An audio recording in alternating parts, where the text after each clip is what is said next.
Amis, frères, sœurs, heureux de vous retrouver dans le cadre de la vidéo du jour. J'avais quelque chose de tellement important à vous partager, à communiquer avec vous.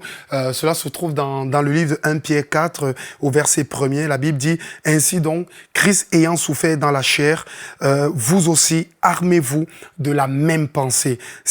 Car celui qui a souffert dans la chair en a fini avec le péché. » Et c'est extraordinaire. Ce que je veux partager avec toi, c'est arme-toi de la pensée de souffrir.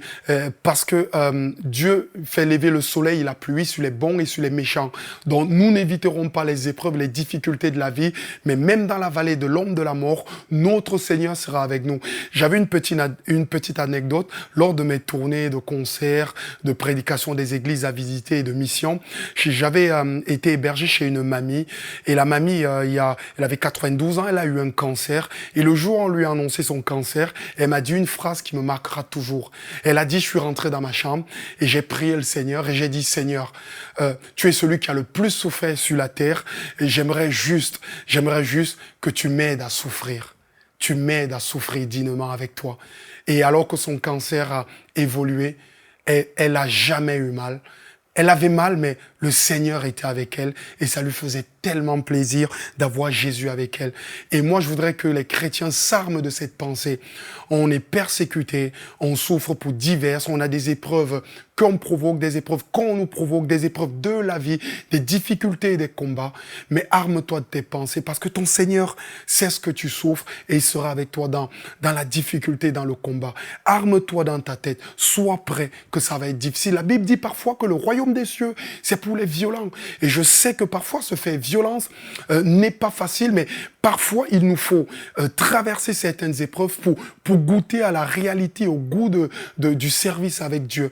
Et s'armer de cette pensée, c'est parfois difficile. Ce n'est pas être maso, non, mais c'est se dire que quand le combat sera là, je pourrai me raccrocher à un Seigneur qui est extraordinaire, qui est tellement bon, qui est tellement précieux pour moi. Alors, s'armer de la pensée de souffrir. Je sais qu'en 2015, on aimerait s'affranchir de toutes les souffrances, éloigner de nous toutes les souffrances, vivre sa vie tranquillement, paisiblement. Mais moi, je te le dis, laisse parfois la difficulté te forger. La Bible dit, prenez comme un sujet de joie les diverses épreuves et les tentations auxquelles vous serez soumis, parce qu'avec l'épreuve, Dieu produira de la patience. Dieu produira, l'épreuve produit toujours un sucre. L'épreuve produit toujours quelque chose d'extraordinaire à nous, qui nous donne d'aller plus de l'avant. Et moi, je trouve que depuis que je passe par des épreuves, le Seigneur me solidifie, me fortifie, et Dieu est toujours là.